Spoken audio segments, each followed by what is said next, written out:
Hello, this is a Linaria maracana, or African toadflax, the plant which is popular in many countries of the world as ornamental, and it is very easily escaping from cultivation, and like here on a roadside, in a small place in the very western side of Honshu Island, actually close to Korea.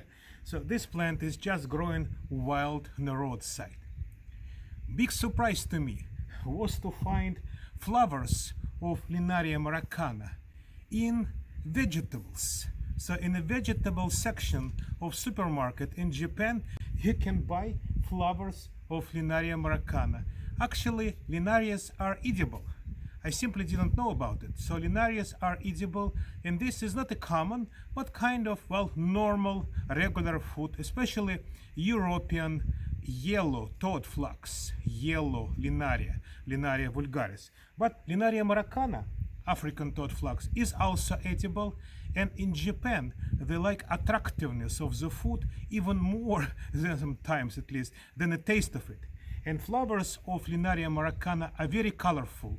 They may be multiple colors, they're multiple cultivated varieties, and each individual flower also has multiple colors. Typically, it has a part of leaf which is colored with the lighter colors, with like big yellow dot in the middle, visible for pollinators.